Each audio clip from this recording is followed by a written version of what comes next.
Good morning. Welcome to Inquisition Update. My name's Tom Fress, and I'll be your host for the next hour. You're listening to FirstAmendmentRadio.com. Thanks for tuning in, and we will continue our reading and discussion of this most informative book, The Global Vatican. It's written by a former U.S. ambassador to the Holy See, Francis Rooney. If you want to know what role the Roman Catholic Church had in the founding of our country, in the Revolutionary War, and the establishment of our federal government, and what purpose they have designed for our federal government, pay attention, and better yet, get a copy of this book and read it for yourself. Again, the title is The Global Vatican. You can get it from Rowman and Littlefield, among other places. I'm informed that it's now in the popular bookstores. And remember, this is a book written for Americans, but it's written by a Roman Catholic, a devout Roman Catholic. More than that, a Jesuit-trained Georgetown University graduate.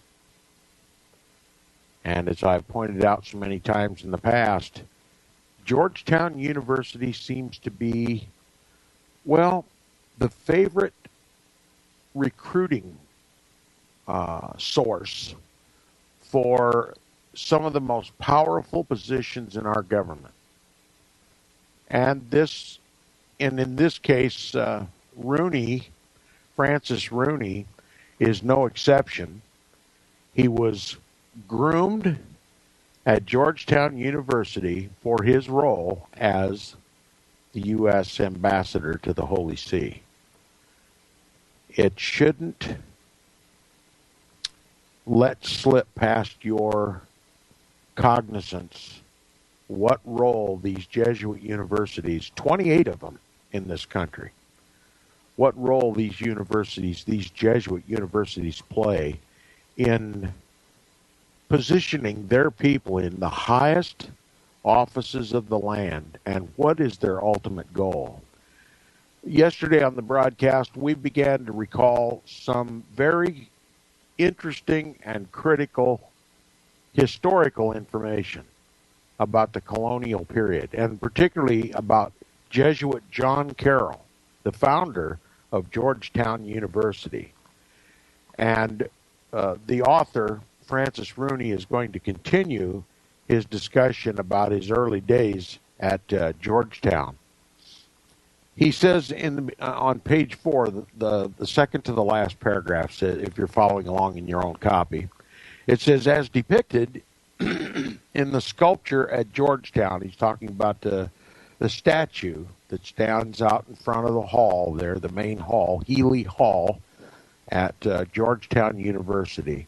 A statue that he walked by every morning as he was being trained, and hardly took notice of the statue other than to recall that it was there.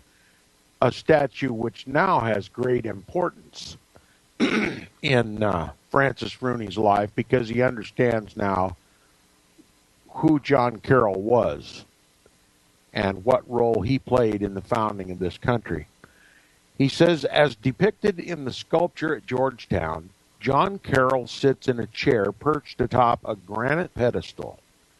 He's dressed in the flowing robe of a bishop's vestments, and his expression is pensive and dignified. I have no idea if Carol the man looked anything like Carol the statue, but the pose is striking. Carol's face turns slightly to his right, as if he's gazing through the buildings and the trees of the campus and down the Potomac River toward the swampy Washington, D.C. Yes, the nation's capital literally was a swamp in Carol's days.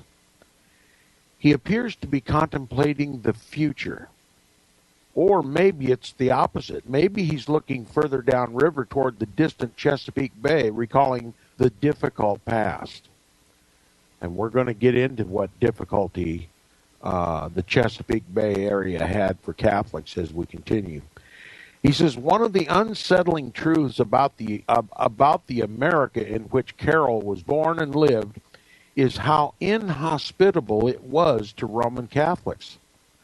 The colonies were populated overwhelmingly by Protestants, and though many of them came to escape persecution in the Old World, you can just fill in the word order, many of them were fleeing and escaping persecution in the Old World order. They did not extend their hopes for religious liberty to Catholics in the New World. Now, let me explain. Just as Francis Rooney says, the colonies were overwhelmingly Protestant. Less than 1% of the population were Roman Catholics. Maryland was the only colony chartered by a Roman Catholic. And we'll talk about the founder of the Maryland colony as we continue. But these Protestants who occupied the colonies overwhelmingly, again, less than 1% were Catholics, were fleeing and risking their lives crossing the Atlantic to flee Roman persecution, Roman Catholic persecution. You see, Protestants, according to the canon law, those who protested the Pope as the Antichrist, were quote-unquote heretics. And in Roman Catholic canon law, it's not only not a sin to kill a heretic, but it is a meritorious work. In other words, grace is infused into a Roman Catholic if he kills a quote-unquote heretic.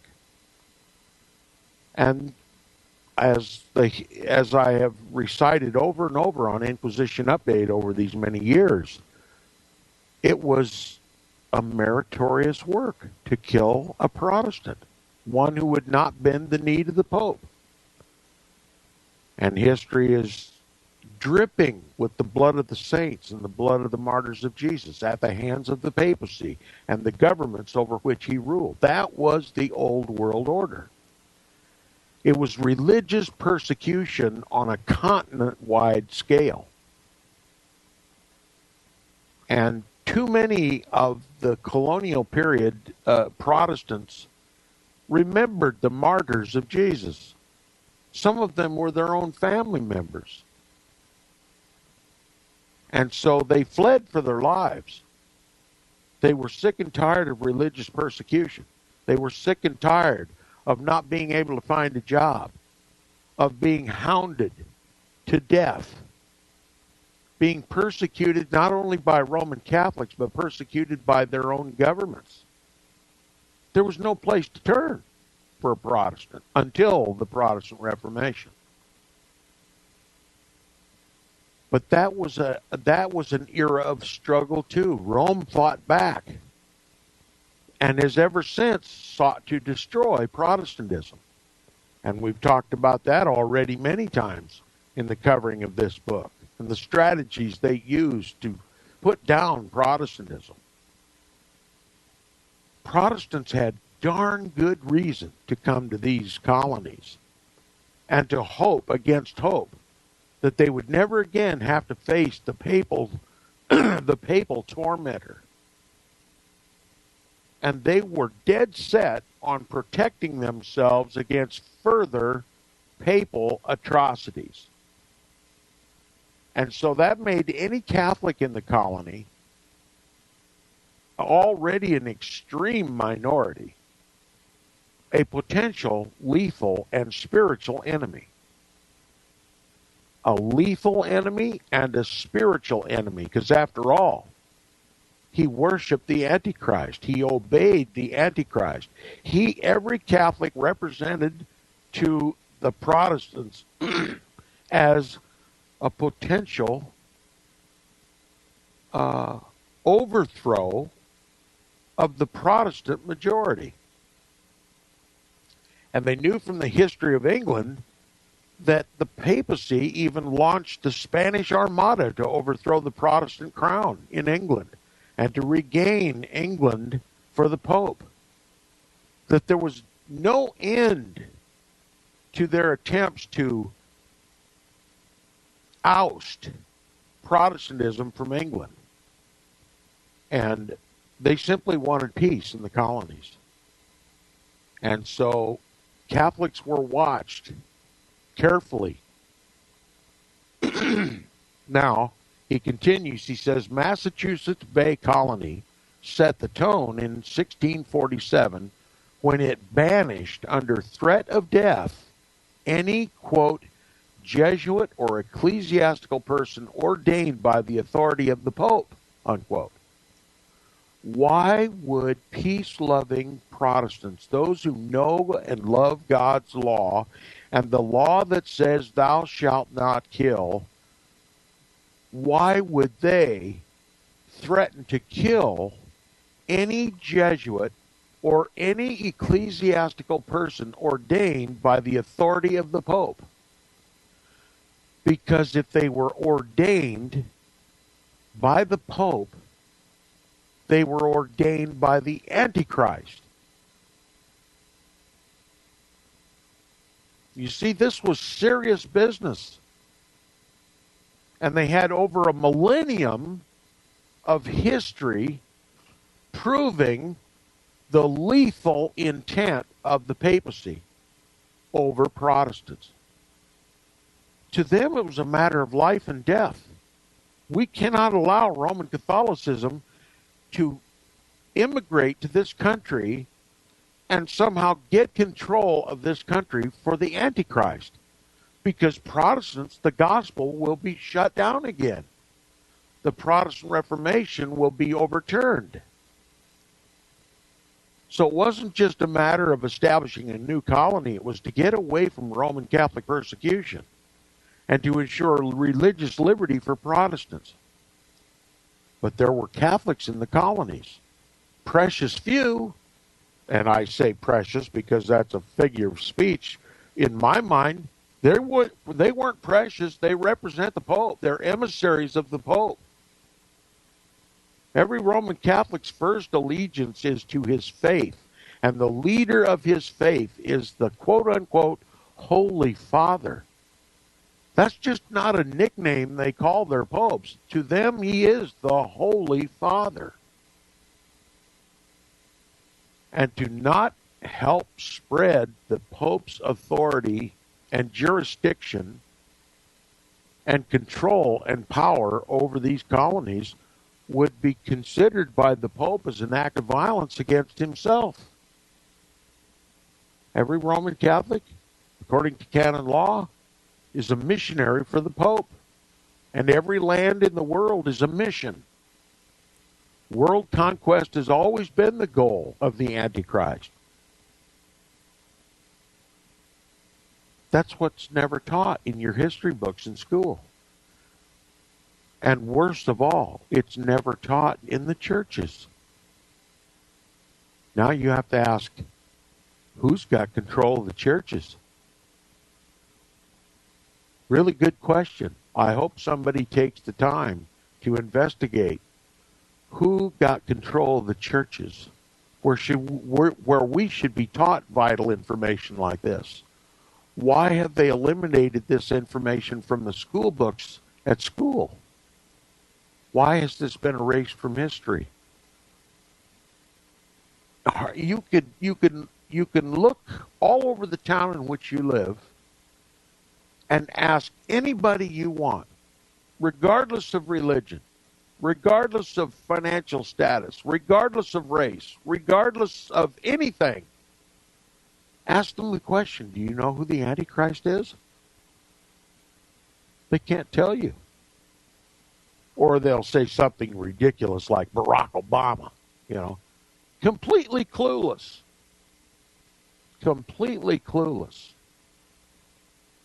But for centuries, over a millennia, among true Bible-believing Christians, those who read and understood their Bibles were unanimous in the opinion that it's the papacy. Could they have all been wrong? Are we so much brighter today not to believe such tripe? Well, we've been futurized. We've been lied to in the churches. The churches have told us, no, Antichrist isn't in the historical figure. He comes in the future. And we don't need to be concerned about him because we're going to be raptured out before he returns. He shows up on the world scene anyway. So nobody can tell you who the Antichrist is. Almost nobody can tell you who the Antichrist is. And those who know are afraid to say so. Many of them. Most of them. Okay, just don't want to offend anybody. Well, we're about to be offended. Protestants are about to be offended. Just as all protesters have been all throughout history. We'll be offended on the rack. We'll be offended in the dungeons. We'll be offended in the guillotines. We will be offended at the stake or whatever high technology torture they can inflict upon us. Because the Pope intends to have his new world order. It's going to be a mirror image of the old world order. There will be no toleration for dissent. And they're going to do it in the name of saving the earth. They're going to do it as if it was God's prerogative to do it. And if you resist this new world order, only Christ will be your friend. Only Christ will be your friend. But the colonies were wiser days. The colonists were Protestants. They knew their Bible. They knew who the Antichrist was. They knew what persecution was. They knew what torture was. They knew what incessant papal wars were. They knew what crusades were. They knew what inquisitions were. It was fresh in their memory. Now, if your people have been tortured for over a millennia, you have a tendency not to forget such things. But in our generation, we have forgotten. So history is about to repeat itself.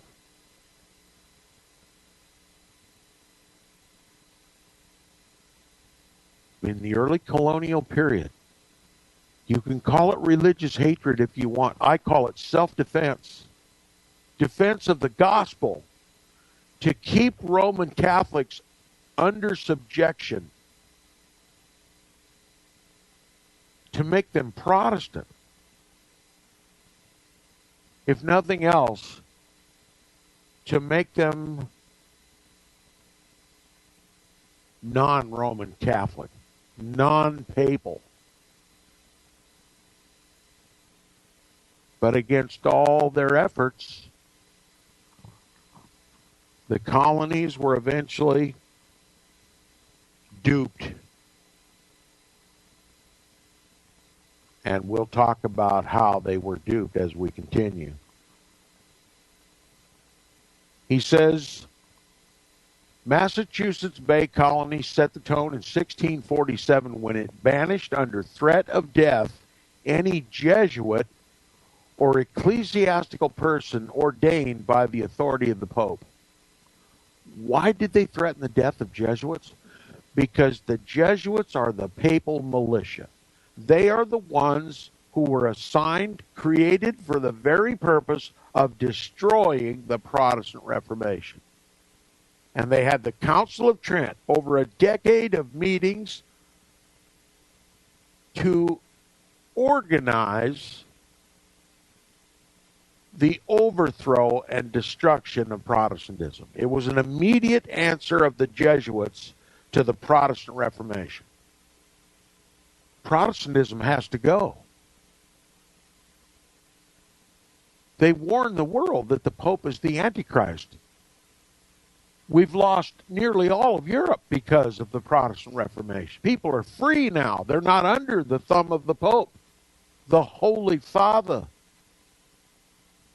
And we must restore them either willingly or unwillingly to Mother Church and papal control, or we cease to be Catholics. And so the Jesuits infiltrated the nations, infiltrated the governments, infiltrated the colleges and universities, infiltrated the seminaries, professing to be Protestant if they must, and slowly but surely make those countries, if not Catholic entirely, at least amicable toward Catholicism, and to eventually overthrow those governments, those Protestant governments. They're expert in their craft. And I use that word advisedly. They have the help of Lucifer, Satan himself, to overthrow God's kingdom.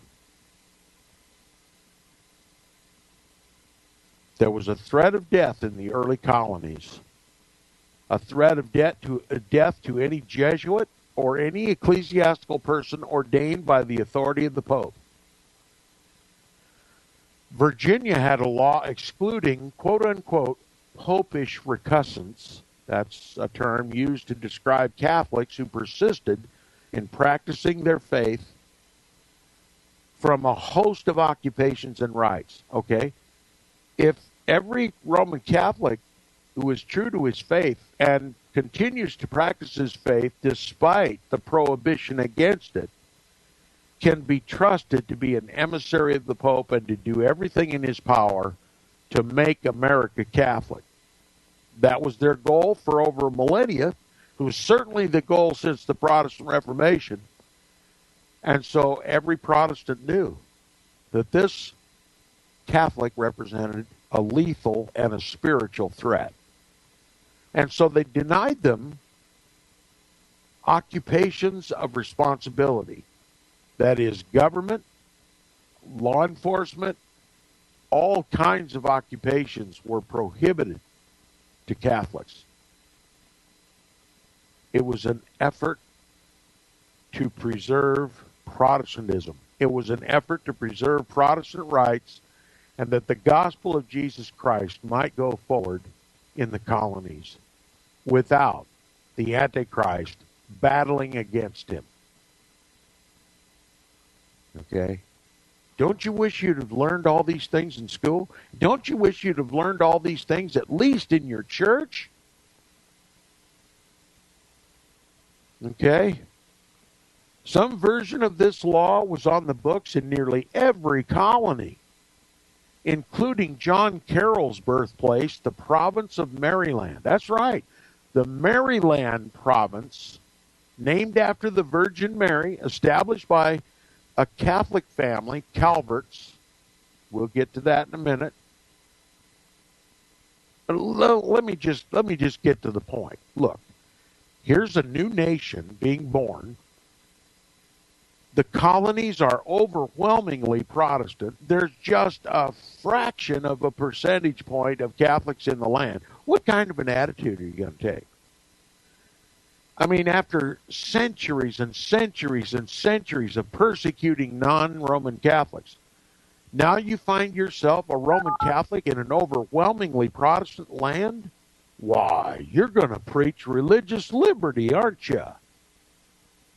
Because if you don't, you're probably going to die at the hands of fearful Protestants. So that's the position that the early Catholics in Maryland took.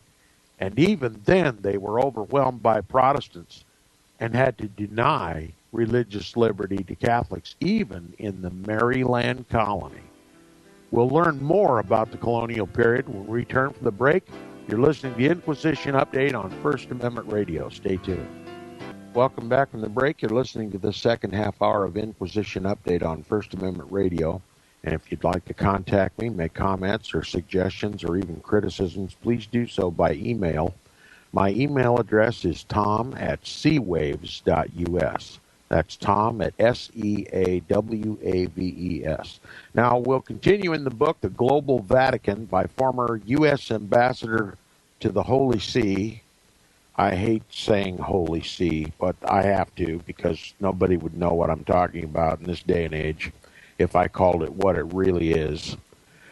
The book is authored by Francis Rooney, and we were talking about the attitude, the uncharacteristic attitude that Roman Catholics took in the colonial period, simply because they were vastly outnumbered. You talk about an extreme minority. Say you're the only Protestant in an auditorium of Roman Catholics, each and every one of which believe you're a heretic, and that it would be a service to God to kill you. Okay? The tide was turned in the colonial period. It was, for the first time in history, the Catholics who were the extreme minority.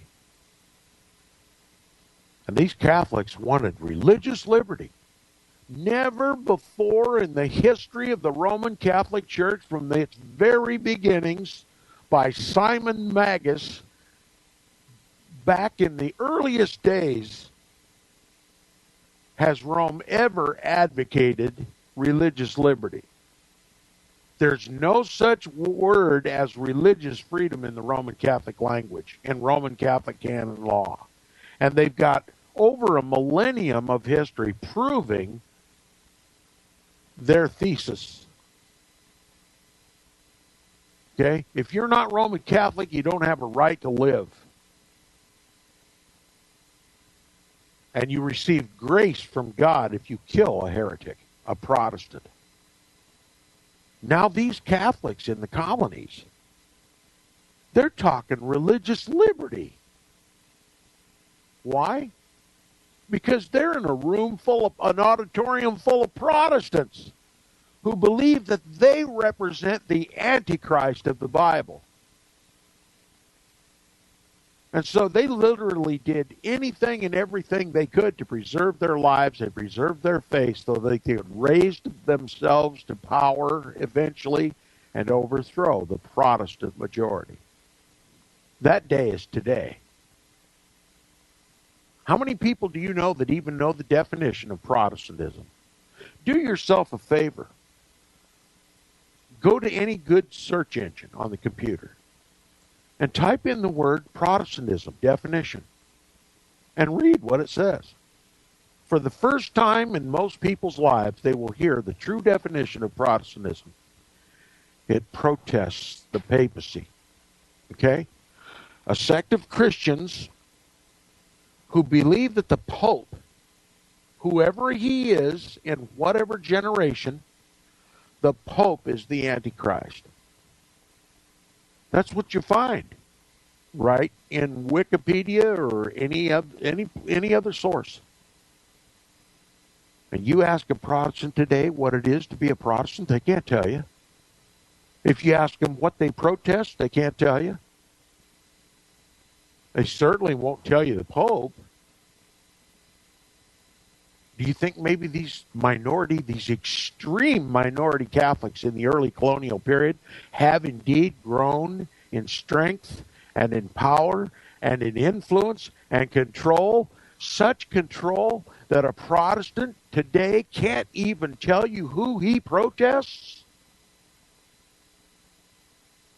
Challenge yourself. Go out in your community and just ask the simple question, what is a Protestant? And I dare say not a one in all the time you invest in this investigation, not a one of them will mention the word pope or papal or anything like it. The real meaning and definition of Protestantism is virtually gone in this country. Oh, yes, there are a handful, but as a percentage of the population, they're almost gone. They don't have a voice. You don't hear me on shortwave. You don't hear me in the mainstream media. Somebody even said one day that he was going to make me a star to compete with Alex Jones, and I laughed in his face. You've got to be kidding me. The truth is never going to be popular in this world. I'm going to be hated and loathed and pursued till the day I die. And for you to think that the truth is ever going to be accepted in this world, I got a bridge to sell you in Rome. The truth has never been popular. Okay, the truth today is called hate speech, for crying out loud. I've got people pursuing me, effectively pursuing me for my incessant harping about the papacy being the Antichrist and about the papacy being in control of our government and our schools and our churches and our foreign policy and our domestic policy. The Pope is the Antichrist. Don't look for another. If you are, you will be deceived.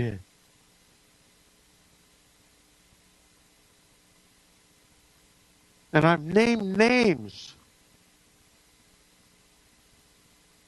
I matched their names with their faces. I make the truth easily, the historical, the biblical, and the prophetic truth easily recognizable for those that just get off their duff and check it out.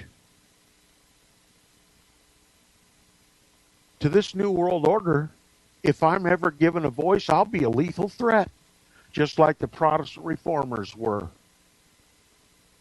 They didn't even have to lift a finger. All they had to do was get out their Bible, sit down, and show people from the Bible and from history that the Antichrist can be none other than the papacy. Fulfills all the prophecies of Daniel, all the prophecies of Paul, all the prophecies of the Apostle John, all of it. I mean, how can anyone read Revelation chapter 17 and not know it's talking about the Roman Catholic Church and the papacy? But if you were to go to any of the churches in this country today and suggest such a thing, you'd be ushered to the door. If you're lucky.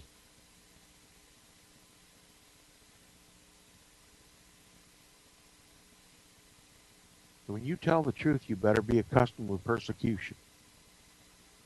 You better be accustomed to resentment. You better be accustomed to backbiting.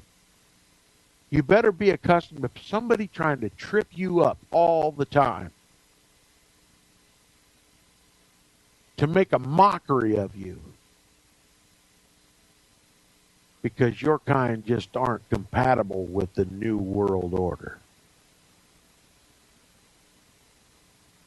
Well, I don't run from persecution. I don't try to cause any more than I possibly have to in order to get this message out. But I'll tell you one thing, history shows that there's no tolerance for the truth. Okay? Catholics, for the first time in their history, in the colonial period, were denied certain occupations and rights. In the old world order, they had all the rights. Matter of fact, they had the divine right. Okay? The papacy declares for itself the divine right to rule over the kings of the earth, to be, as it were, God Almighty on the earth. That the Pope is God, hidden under a veil of flesh. Only he, only the Pope has the divine right to rule the world. Only the Pope is the judge of every man, and no man may judge him. And even Pope Paul VI had to, well, stop using the time-honored custom of sitting in his great white throne at the St. Peter's Square in the Yellow Room. We talked about that yesterday. He is the self-styled King of Kings and Lord of Lords, and he will not cease until he controls the entire world. Let me tell you something else about the colonies, the colonials, the Protestant colonists. To them, it wasn't altogether that long ago, few centuries, 1492, Columbus sailed the ocean blue. Now, Tom, what does that have to do with this discussion? Didn't you know Christopher Columbus was an emissary of Ferdinand and Isabella of Spain, and that Spain was devoutly Roman Catholic, the most Catholic country in the world, including Italy? And it was Spain, in the name of the Pope, who launched Columbus's expedition to the New World, to plant the papal flag on this hemisphere. You see, the God of all the earth has the right to be the judge in all lands, doesn't he? And if you find a new land somewhere in this world, then the very first thing you ought to do is plant the papal flag and extend his jurisdiction and power to that new land. And that's exactly what Christopher Columbus was assigned to do. Conquer all lands for the Pope. That was the decree from the papal chair. So Spain and Portugal went on global expeditions to claim the whole world for the Pope. And Christopher Columbus did plant the papal flag, and he began, just as the Roman Catholic Church began, by killing those who would not bend the knee to the Pope. He was a slaughtering, bloodthirsty killer. And, of course, they never tell you that when they celebrate Columbus Day in this country, because that might wake up the Protestants. We just celebrate Columbus Day, 1492. Columbus sailed the ocean blue. Nobody will tell you he carried the papal flag. Nobody will tell you he came from Ferdinand and Isabella of Spain, devout Roman Catholics, dead set determined to conquer all lands for the Pope and to make every creature a Catholic. Even the primitive natives of Central, South, and North America. And because the people wouldn't bend the knee to the Pope and surrender to this Roman horde, Columbus went on a killing spree and depopulated any opposition there was. They don't tell you that in the history books, do they? You still proud of Christopher Columbus? 1492, Columbus sailed the ocean blue? I want to weep every year when I hear somebody on the radio or television talk about Columbus Day as though it's a day of celebration, a day of democracy. The papacy is not a democracy. It is a dictatorship. A satanic dictatorship. And the day when that satanic dictator gets control of a land, you better believe there's not going to be any religious liberty.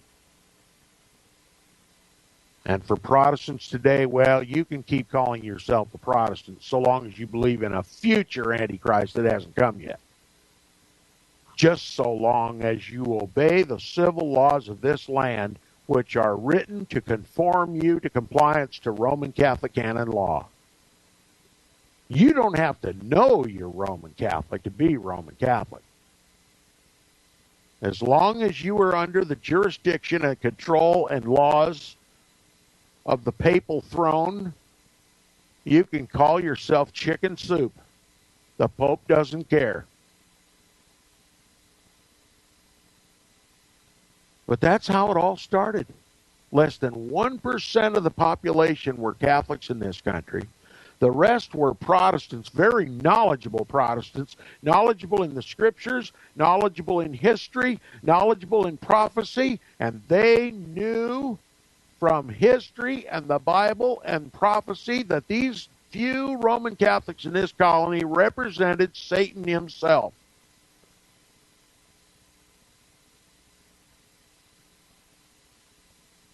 And they feared him. They resented him. They loathed them. They would not let them rule over them like they did in Europe. They weren't allowed to have responsible positions. They were not allowed to practice the Mass. They were not allowed to practice their children, practice their religion. They were not allowed to baptize their children. You think, well, how could Protestants be so cruel? It was a matter of self-defense. How many millennia do Protestants have to suffer before they're justified in trying to protect themselves from papal tyranny? Wasn't a millennia and a half enough? Must we suffer again because of your forgetfulness?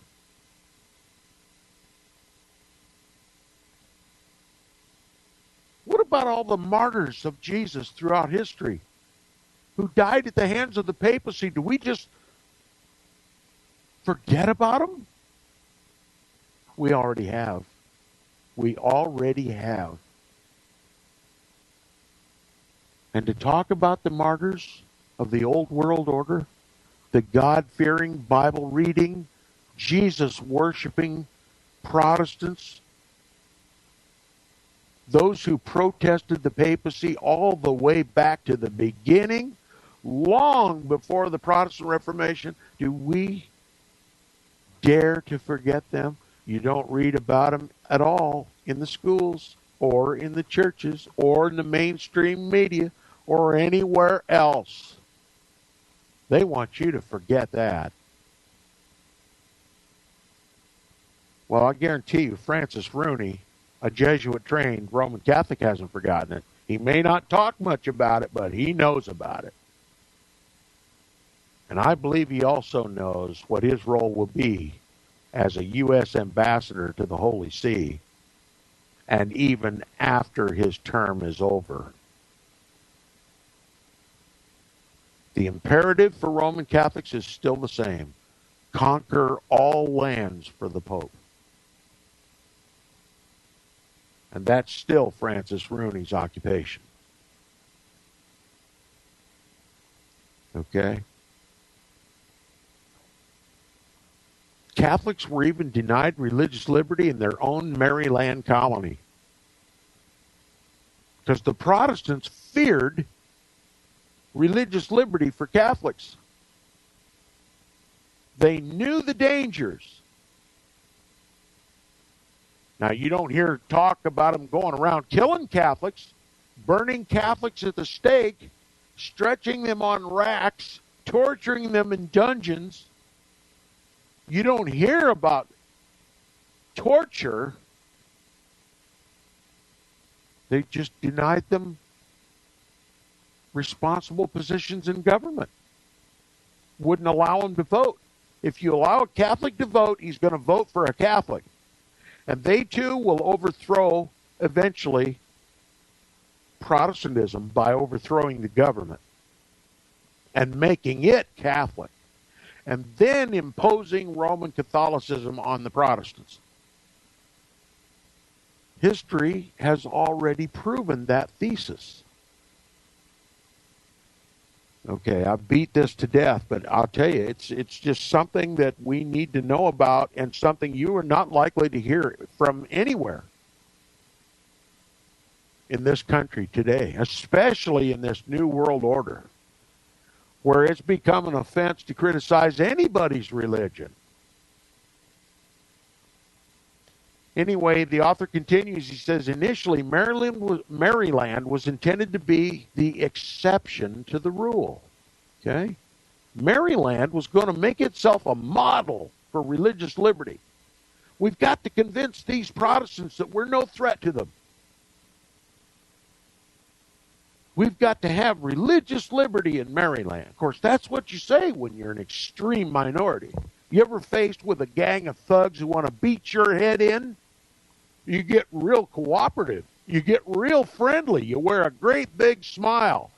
And that's what the Catholics did. Well, we want religious liberty. Never mind the millennium and a half of religious persecution perpetrated upon anybody that was not a Roman Catholic in the old world order.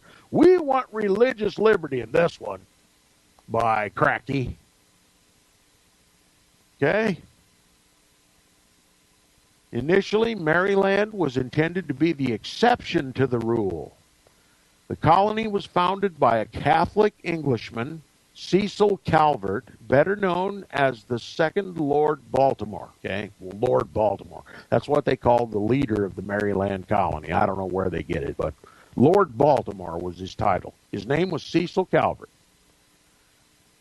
Now, his father, George, better known as the Second Lord Baltimore, Calvert's father, George, the first Lord Baltimore, I hope not to be confusing. Cecil was the second Lord Baltimore. George, his father, was first Lord Baltimore. Had been granted a charter by King Charles I in 1632 to form a settlement along the Potomac River. Why they chose the Potomac River, I don't know. But Roman Catholics will tell you it was Providence, okay? Along the Potomac River, there was a tributary called, guess. You'll never guess in a million years. Tiber Creek. And there was a settlement called Rome. Okay, so Catholics think that it was divine providence. All right. And it says, while never conceived as an exclusively Catholic enclave, Maryland was meant to be a place where Catholics might enjoy, quote, mutual love and amity, unquote, with Protestants. Quote, free from persecution on account of their religion, unquote. Mutual love and amity with Protestants? Never before in history. But that was the byword of these Catholics, love and amity with Protestants, freedom from persecution on account of religion. I mean, this is the biggest load of hooey since hooey was invented. And the Protestants weren't biting. But the Catholics, in order to survive, had to champion religious liberty no matter what.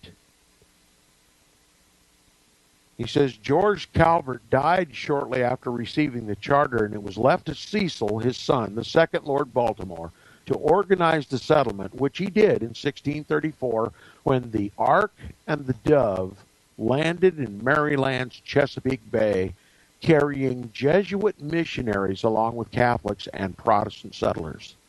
Okay? Has anybody listened long enough to remember the reading and discussion of the book The Ark and the Dove by J. Moss Ives? That was a Catholic book written by a Catholic author intended exclusively for Catholic readers. It admits that in search of religious liberty, which Roman Catholicism was denied by Protestant kings and queens of England, okay? Catholics were not allowed to vote. Catholics were not allowed certain rights. They weren't allowed to serve in government, although there was no killing, as no burnings at the stake or any such thing. England tried to preserve her Protestant heritage, protect itself from further Jesuit assassination attempts on the crown. And in one case, a Jesuit helped load 36 kegs of dynamite in the Protestant Parliament in an attempt to overthrow the government and to even kill the king. A plot that was exposed in 1605 called the Gunpowder Plot, celebrated even today in England. They call it Guy Fawkes Day. They came to the Americas seeking religious liberty. And they came over on 2 little ships plus a little supply vessel. The 2 little ships were called the Ark and the Dove. And they departed England from the Isle of Wight, and on that ship were Jesuit priests. You see, a Jesuit was threatened with his life if he was ever known to be a Jesuit in England. So these Jesuit priests and a bunch of Roman Catholics, and half of the manifest was Protestants too, came over on these ships and settled in the Chesapeake Bay area. And the Ark and the Dove clearly says Catholicism must survive in the colonies, or else Catholicism will be destroyed by Protestants. And we'll talk more in detail about that when we return next time on Inquisition Update. Very, very important history. I'll see you tomorrow.